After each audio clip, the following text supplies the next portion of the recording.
अगर आप भी सोने या चांदी में निवेश करने की सोच रहे हैं या आने वाले त्योहारों और शादियों के सीजन के लिए ज्वेलरी खरीदने का मन बना रहे हैं तो ये खबर आपके लिए काफी जरूरी है।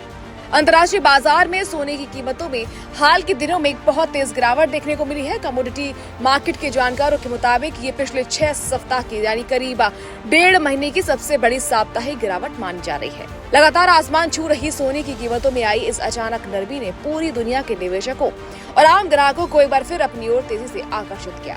बाजार एक्सपर्ट्स और बड़े फाइनेंशियल एनालिस्ट्स का साफ कहना है कि जो लोग काफी टाइम के लिए निवेश करना चाहते हैं यानी लॉन्ग टर्म इन्वेस्टर्स हैं, वो इस बड़ी गिरावट को एक बेहतरीन और सुनहरे अवसर के रूप में देख रहे हैं और बाजार में उनकी दिलचस्पी अचानक बहुत ज्यादा बढ़ गई है। अब सवाल ये उठता है कि आखिर अचानक ग्लोबल मार्केट में ऐसा क्या हुआ कि सोने के दाम इस तरह नीचे आ गए।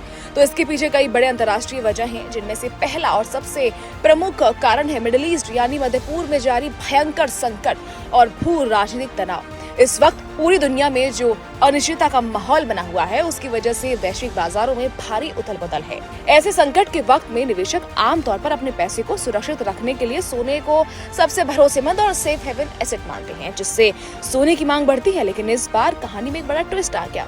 इस युद्ध और तनाव की वजह से अंतर्राष्ट्रीय बाजार में कच्चे तेल यानी क्रूड ऑयल की कीमतों में जबरदस्त उछाल आया है। कच्चे तेल के महंगे होने से दुनिया भर में महंगाई यानी इन्फ्लेशन बढ़ने की आशंका बहुत ज्यादा गहरी हो गई है और इसीलिए सोने की कीमतों पर इस वक्त दोहरी मार पड़ रही है। एक तरफ तो सुरक्षित निवेश के तौर पर इसकी डिमांड है, लेकिन दूसरी तरफ दुनिया भर में बढ़ती महंगाई और ऊंची ब्याज दरों की संभावना इस पर भारी दबाव बना रही है। इस पूरे खेल में जो दूसरा सबसे बड़ा विलन बनकर उभरा है वो है अमेरिकी केंद्रीय बैंक यानी फेडरल रिजर्व की नीतियां।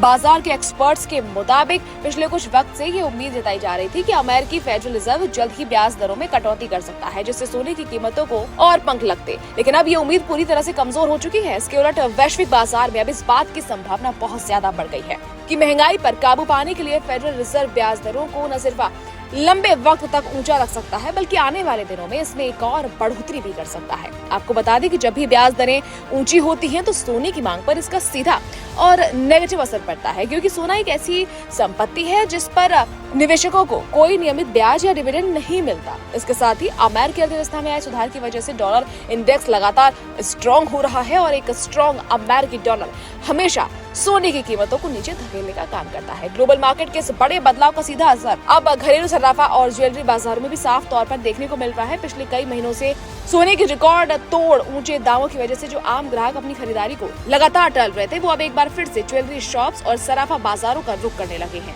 बड़े कारोबारियों का मानना है कि आने वाले त्योहारों और शादी ब्याह के सीजन की शुरुआत से ठीक पहले सोने की कीमतों का इस तरह कम होना मार्केट के लिए एक बूस्टर डोज साबित हो सकता है और आने वाले दिनों में फिजिकल गोल्ड की डिमांड में और भी तगड़ी तेजी आ सकती है।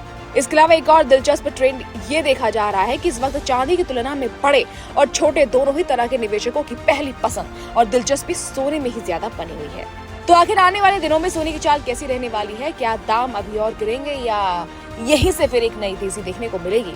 इस पर दुनिया भर के मार्केट एक्सपर्ट्स का मानना है कि आने वाले हफ्तों में सोने की कीमतों की दिशा पूरी तरह से वैश्विक कारकों पर ही निर्भर करेगी। अगर मिडिल ईस्ट में चल रहा